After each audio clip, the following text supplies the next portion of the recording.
Malgré des conditions climatiques hier difficiles, le soleil est radieux aujourd'hui, malgré une grève presque totale de la SNCF et totale des taxis, c'est plus de 300 congressistes médecine, chirurgie obstétrique qui ont répondu présent à notre invitation et nous sommes ravis de les accueillir dans cet espace Cardin qui est magnifique.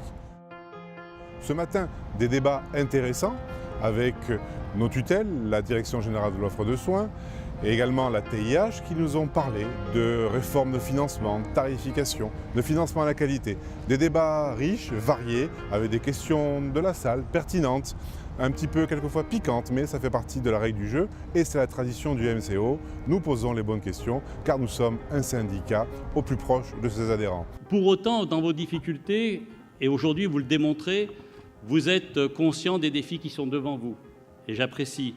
Une réforme de la tarification pour parler innovation. Le lien entre la médecine de parcours et vous, sujet d'actualité, je le pense. Nous devons donc être capables de comprendre et d'anticiper les tendances.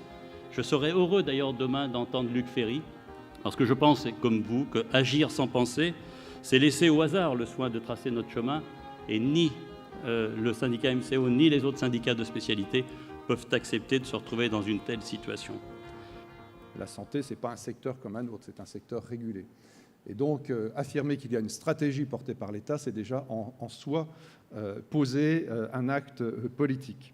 Nous sommes sans doute le pays au monde pour lequel, à l'intérieur de cette dépense globale, l'hôpital, au sens large, se taille la part du lion. La stratégie nationale de santé engage une transition, une évolution systémique sur un round de 10 ans. Et nous sommes tous, et vous encore mieux que moi, bien placés pour savoir que la lourdeur de nos systèmes ne permet pas d'envisager de toute façon des évolutions sur un rythme plus rapide. IFAC, dont on va parler tout à l'heure, est très révélateur de cela. Nous étions tous d'accord pour le faire, toutes les fédérations étaient d'accord pour le faire. Il n'y avait pas de coût à prendre, il n'y a que des bénéfices à engranger. Il nous a fallu 2 années de préparation, puis 1 année d'expérimentation, et il nous faudra encore 2 ans avant d'arriver à la généralisation. Un horizon à 10 ans est un horizon qui est pertinent par rapport à une transition systémique sur le champ de la santé. Alors, les principes retenus pour IFAC, d'une manière générale, premier élément, ne pas augmenter la charge de travail des établissements de santé. Pour cette raison, on utilise, ce n'est pas la seule, mais on utilise tous les indicateurs qui sont généralisés, qui font l'objet d'une diffusion publique. L'autre aspect, c'est de prendre en compte la certification. Alors ça, je crois que c'est un point important. C'est à la fois dans l'éligibilité dans l'IFAC, c'est-à-dire vous ne pouvez pas, sur le principe, avoir une rémunération à la qualité si vous avez un mauvais résultat de la certification. On a considéré une incitation uniquement positive, c'est-à-dire qu'au pire, un établissement qui participe à IFAC ne touche rien à charge de travail constante, mais évidemment, pour les heureux élus, c'est une prime supplémentaire, une rémunération supplémentaire. Il n'y a pas de pénalité. IFAC, pour nous, c'est un signe fort de l'engagement sur la qualité du financeur, du régulateur. Donc c'est un signe qui est tout à fait évidemment en phase avec les objectifs de la Haute Autorité de Santé. Alors quels sont pour nous les points forts de ce dispositif ? Le premier, je crois, Étienne d'ailleurs l'a présenté dans les expériences étrangères, c'est la cohérence des dispositifs. C'est le fait qu'on n'a pas de concurrence, de compétition intersystème d'évaluation. Bien entendu, le fait qu'il y ait un lien avec un financement nous a imposé de rendre les indicateurs plus fiables, de mettre en place un dispositif de contrôle pour l'ensemble des établissements participant au recueil d'indicateurs. Le projet IFAC, en fait, est une des déclinaisons possibles de ce qui se passe au niveau international. En l'occurrence, de façon un petit peu schématique, un glissement du financement du tout quantitatif à un élément qualitatif complémentaire. Ce n'est pas une solution gravée dans le marbre, c'est un processus évolutif. D'abord, dire comment le projet IFAC a été accueilli. Il a été extrêmement bien accueilli au niveau de l'établissement, tant par la direction que par les médecins ou par l'encadrement, par les professionnels de terrain. Pour la première fois, l'établissement est considéré comme un partenaire et ça, c'est positif. L'ENC est très important dans le dispositif tarifaire. Il est très important de disposer d'éléments objectifs pour conduire la politique tarifaire, d'outils de mesures pour conduire la politique tarifaire. Le risque quand il n'y a pas d'outils, c'est quand même un petit peu l'opacité, comme le disait ce matin Félix Faucon.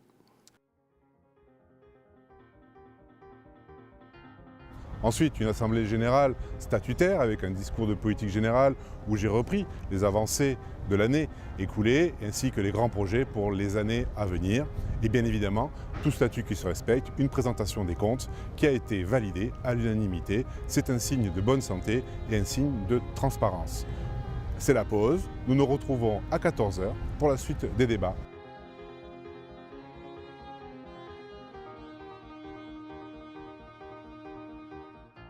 Mais une belle après-midi de travail qui nous a permis d'évoquer le parcours du patient, le parcours de soins, et ça a été fait au travers de différentes expérimentations, le parcours de l'obésité, le parcours de l'insuffisance rénale, le parcours en cancérologie. Des témoignages terrain et puis des témoignages qui ont été aussi techniques, pratiques, et c'est vrai que c'est la vocation du MCO d'offrir une vision théorique et une vision pratique de nos parcours de soins. On est quand même face à un vrai problème de santé publique. Alors le plan obésité, un de ses axes était d'améliorer l'offre de soins, de promouvoir le dépistage de l'obésité. Alors quel est l'objectif? Un des objectifs, c'était de rendre le premier recours efficient du médecin généraliste, de mettre en place une offre spécialisée, c'est pour ça qu'a été créé des centres spécialisés obésité, des SSR, une éducation thérapeutique, un développement des coordinations territoriales. Ensuite, un moment de détente et de réflexion avec Thierry Marx, grand chef étoilé qui nous a fait part de son expérience et de sa réussite professionnelle basée sur le respect de ses collaborateurs, le respect de l'humain, l'évaluation et la notion de travail, d'humilité et de constance qui permet à tout un chacun de réussir sa vie. Et c'est vrai que Thierry Marx nous a expliqué de fort belle manière que l'on pouvait être un grand chef étoilé sans élever la voix et en étant toujours positif par rapport à ses équipes. Et il a cité Saint-Exupéry, un auteur que j'aime beaucoup. Pour avoir de l'autorité sur ses collaborateurs, il faut les aimer.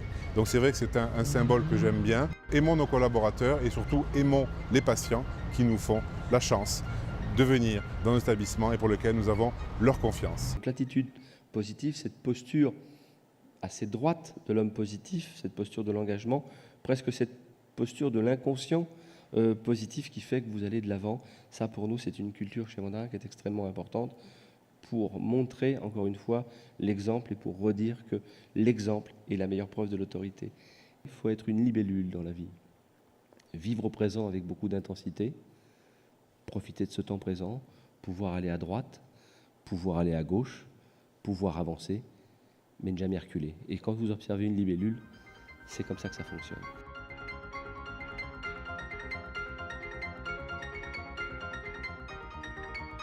C'est la fin de la convention, donc c'est toujours un petit peu un moment d'émotion parce qu'on se repasse tous les bons moments des 2 journées et on repense notamment à la soirée d'hier soir avec Vincent Moscato qui nous a fait vibrer, rire sur le monde du rugby, le parallèle avec l'esprit d'équipe, d'entreprise.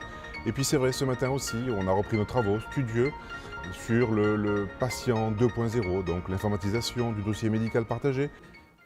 Au moment où on bascule dans une société numérique de tous les jours, l'agilité et l'appétence des citoyens patients vis-à-vis des technologies numériques va dépasser en rapidité le rythme de croissance des projets nationaux et que les patients vont être non seulement un objet absolument nécessaire comme étant le centre des préoccupations, mais vont être un levier de ce changement. Et je crois que ça fait partie des éléments qu'on doit prendre en compte dans une stratégie et dans une tactique de mise en œuvre.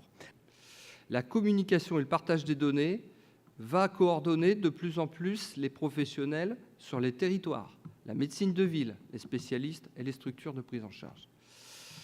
Ces données deviennent des outils pour la promotion des activités, de l'offre de soins et le développement de la qualité. Nous avons besoin absolument des données statistiques, de connaître ce qui se passe chez nous pour promouvoir nos activités et nos réseaux. Il y a 2 ans, j'étais à prendre des vacances à New York pendant une semaine avec ma famille, mais j'avais choisi la super semaine, c'est-à-dire la semaine de la tempête Sandy et de l'ouragan. Donc Manhattan plongé dans le noir pendant 5 jours. Donc je me balade dans une sorte de ville après une guerre nucléaire, et puis je me dirige vers l'hôpital universitaire de New York, et je vois qu'ils étaient en train de le vider parce que le groupe électrogène avait fondu les plombs. Donc je m'approche d'un professionnel que j'avais repéré de l'hôpital, je lui dis « Mais comment vous faites pour organiser toute l'évacuation, la relation avec les patients, les professionnels de santé, les médecins correspondants ?» Et le type, il me montre l'iPhone, il me dit, vous voyez, on fait tout sur Twitter. Le grand public va nous pousser à la roue en nous disant, on a plein de données à vous proposer, qu'est-ce que vous allez nous proposer comme service pour gérer tout ça?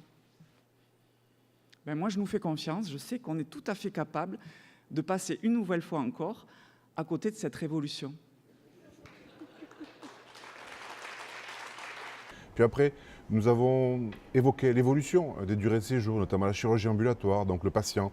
Que devient-il une fois qu'il a été opéré? Où va-t-il? Si on veut continuer à soigner plus de gens demain, parce qu'on va avoir des besoins croissants, on a une population qui croît, on a quand même une population qui vieillit, même si ce n'est pas massif sur le système, mais on va avoir de plus en plus d'interventions à faire sur des populations croissantes. Et si on veut le faire dans les contraintes financières qui sont les nôtres dans les quelques années qui viennent, avec la situation économique qu'on a, on n'a pas d'autre choix que d'essayer de gagner tous en productivité dans la façon dont on offre ces soins. Cette vision stratégique médicale, elle est hyper importante parce que pour y arriver, il faut qu'elle soit ferme, stable et qu'elle soit démontrée. Et évidemment, ça s'accompagne d'une forte communication, et en particulier auprès des généralistes, parce que ça fait peur de proposer un projet comme ça, et donc il faut beaucoup l'expliquer.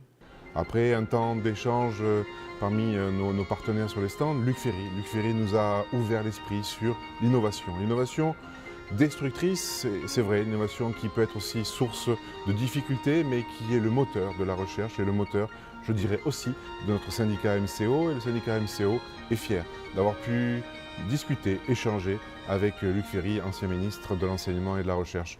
Nous avons vécu un XXe siècle, surtout une deuxième moitié du XXe siècle, de prolifération des peurs comme jamais dans l'histoire de l'humanité. Partout avant, le message des philosophies comme des religions, c'était « n'ayez pas peur, entrez dans l'espérance, surmontez la peur ». Ces grandes innovations multi-usages, dans un premier temps, chers amis, elles créent beaucoup de chômage, et même de la décroissance. Et en plus des inégalités. Il est très rare que les fabricants de bougies deviennent des fabricants d'ampoules électriques. Ce n'est pas les mêmes personnes. Et donc ceux qui sont balayés par l'innovation, ils se trouvent évidemment hostiles à ces innovations, même, encore une fois, si ces innovations, après, créent des vies meilleures et des emplois en nombre supérieur.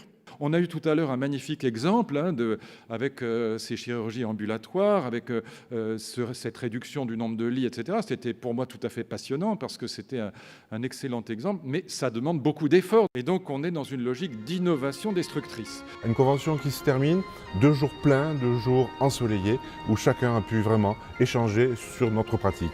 Demain, c'est vendredi, c'est la vraie vie qui reprend. Nous retournons dans nos établissements et je dis à bientôt, à l'année prochaine et merci.